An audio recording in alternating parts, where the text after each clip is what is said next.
বন্ধুরা, আজ আমরা চলে আসলাম জগন্নাথ হল। এটা ঢাকা বিশ্ববিদ্যালয়ের একটি ছাত্রাবাস। এখানে হিন্দু, বৌদ্ধ এবং খ্রিস্টান সম্প্রদায়ের ছাত্ররা এখানে থাকেন। ঢাকা বিশ্ববিদ্যালয় প্রতিষ্ঠা হওয়ার পরে 3টি হল নিয়ে এই বিশ্ববিদ্যালয়টা শুরু হয়েছিল। তার মধ্যে জগন্নাথ হল ছিল অন্যতম। এখানে প্রতি বছর মাঘ মাসের শ্রী পঞ্চমী তিথিতে সরস্বতী পূজা অনুষ্ঠিত হয়ে থাকে এবং এই পূজাটি বাংলাদেশ তথা বিশ্বের সবচেয়ে বড় পূজা মণ্ডপ হিসাবে পরিচিত। এখানে ঢাকা বিশ্ববিদ্যালয়ের যতগুলো অনুষদ থাকে, প্রতিটি অনুষদ থেকে আলাদা আলাদা পূজা মণ্ডপ তৈরি করা হয়ে থাকে। আজকে আমরা দেখব 72টি পূজা মণ্ডপ। আজ আমরা এই ভিডিওর মাধ্যমে সম্পূর্ণ পূজা মণ্ডপগুলো ঘুরে ঘুরে আপনাদেরকে দেখানোর চেষ্টা করব। তাহলে আর দেরি কেন বন্ধুরা, চলুন দেখা শুরু করি এই বাংলাদেশ তথা বিশ্বের সবচেয়ে বড় পূজা মণ্ডপ জগন্নাথ হলের সরস্বতী পূজা মণ্ডপ।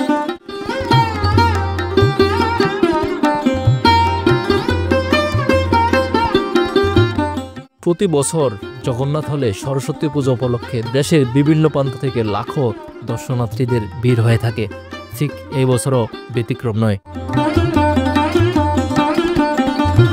হলের ভিতরে ঢুকলে প্রথমেই দেখতে পাবেন প্রায় 50 ফুট উচ্চতার সবচাইতে বড় একটি প্রতিমা, যেটি জগন্নাথ হলের পুকুরের সমান মাঝখানে স্থাপন করে রাখা হয়েছে।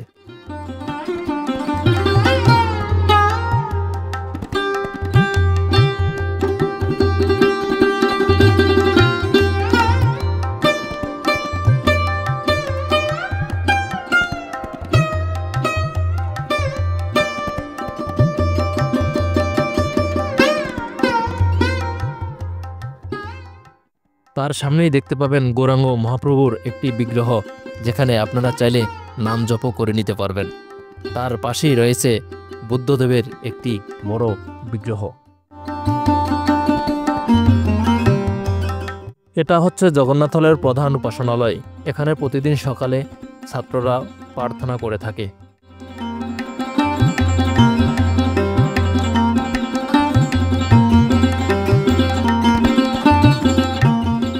এটা হচ্ছে জগন্নাথ হলের খেলার মাঠ। এখানেই মূলত প্রতিটি অনুষদ থেকে একটি করে পূজা মণ্ডপ তৈরি করা হয়েছে। আমরা আপনাদেরকে প্রথমে এক নজরে সবগুলো পূজা মণ্ডপ দেখাবো, পরে আলাদা আলাদা করে সবগুলো দেখাবো। আপনারা দেখতে থাকুন।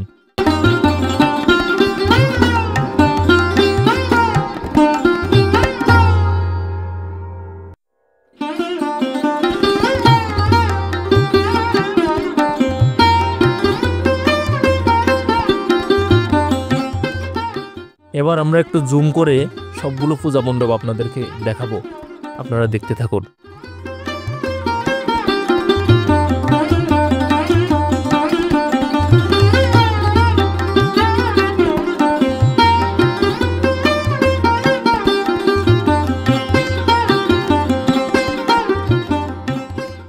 প্রতিটা পূজা মণ্ডপই সুন্দর সুন্দর ডিজাইনে ছাত্ররা তাদের মনের মাধুরী মিশিয়ে তৈরি করছেন।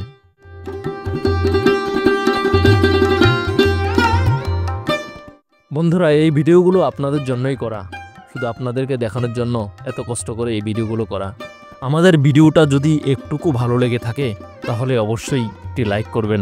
আপনাদের একটি লাইক আমাদের কাজের অনুপ্রেরণা যোগায়। আমাদের এই চ্যানেলের অন্যান্য ভিডিওগুলো যদি ভালো লেগে থাকে তাহলে চ্যানেলটি সাবস্ক্রাইব করে আমাদের পাশেই থাকবেন।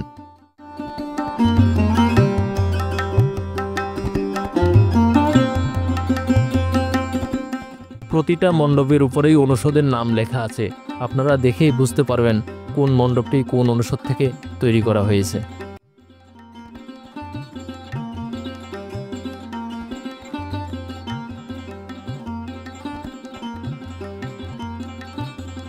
ছাত্রদের মনের আকুতি মিনতিগুলো যেন এই পূজা মণ্ডপের মধ্যেই প্রকাশিত হয়েছে। মাতাকে যে খুশি করতেই হবে।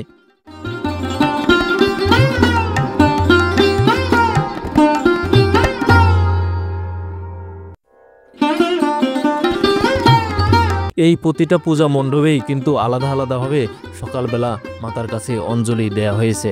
আজ আমরা সন্ধ্যায় আসার কারণে আপনাদের সকালের অঞ্জলিটুকু দেখাতে পারলাম না।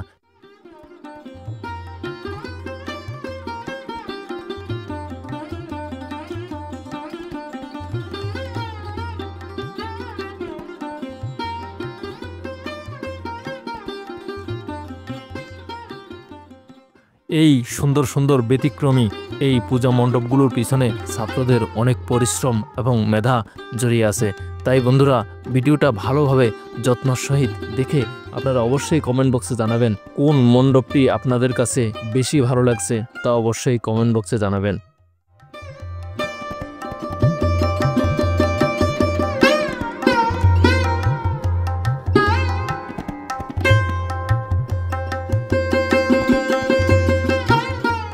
এই বছর জগন্নাথ হলে সর্বমোট ৭২টি অনুষদ থেকে ৭২টি পূজা মণ্ডপ তৈরি করা হয়েছে।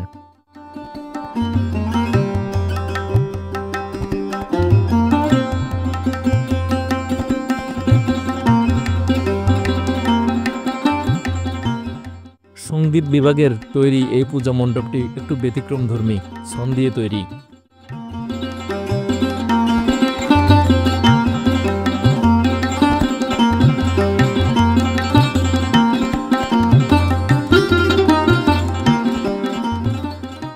দেখুন বন্ধুরা, THM ডিপার্টমেন্টের এই পূজা মণ্ডপটি আমার কাছে একটু ব্যতিক্রমী লাগছে। অনেক উঁচু ছিল এই পূজা মণ্ডপটি।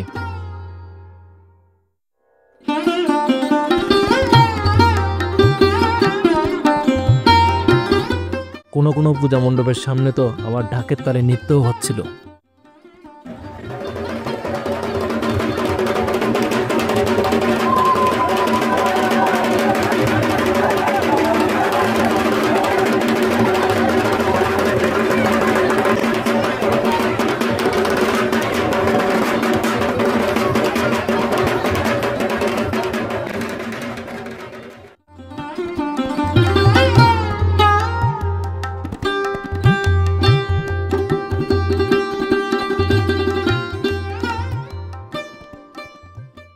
আমরা এখন ঢাকা বিশ্ববিদ্যালয়ের জগন্নাথ হলের ইতিহাস সম্পর্কে একটু সংক্ষেপে জেনে নেই।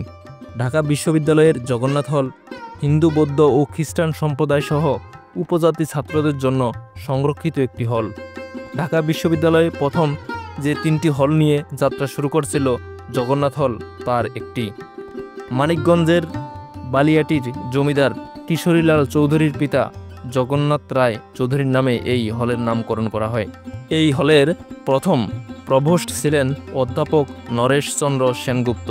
পরবর্তীতে বিভিন্ন সময়ে বিখ্যাত অধ্যাপক সত্যেন্দ্রনাথ বসু, অধ্যাপক জ্ঞানচন্দ্র ঘোষ, ডক্টর গোবিন্দচন্দ্র দেব, অধ্যাপক জ্যোতির্ময় গুহ ঠাকুরতা এই হলের প্রভোস্ট হিসেবে দায়িত্ব পালন করেন।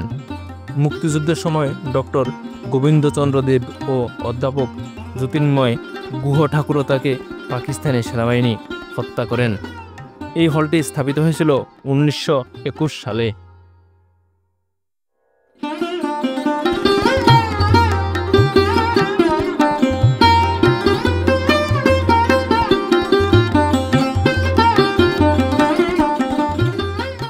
আপনারা যারা জগন্নাথ হলের সরস্বতী পূজায় কখনো আসেননি তারা অবশ্যই একবার হলেও আসবেন মাঘ মাসের শ্রী পঞ্চমী তিথিতে, তাহলে আপনাদের মন ভরে যাবে।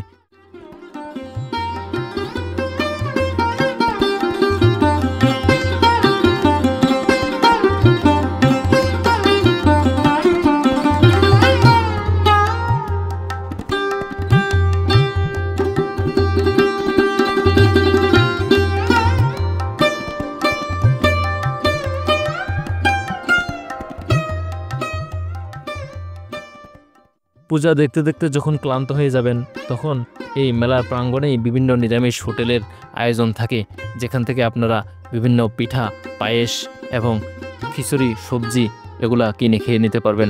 এছাড়া বিভিন্ন ভাজা পোড়ার দোকান তো আছেই, আপনারা চাইলে সব কিছু এগুলা খেয়ে নিতে পারবেন।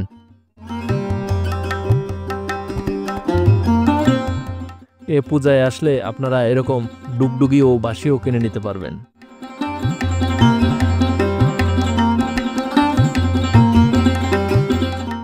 বন্ধুরা, আজ এখানেই বিদায় নিচ্ছি জগন্নাথ হলের মাঠ থেকে। দেখা হবে নতুন কোনো ভিডিওতে। আপনাদেরকে অনেক অনেক ধন্যবাদ আমার এই ভিডিওটা সম্পূর্ণ দেখার জন্য। ভালো থাকবেন সবাই, অনেক ভালো থাকবেন। আমাদের জন্য দোয়া ও আশীর্বাদ করবেন।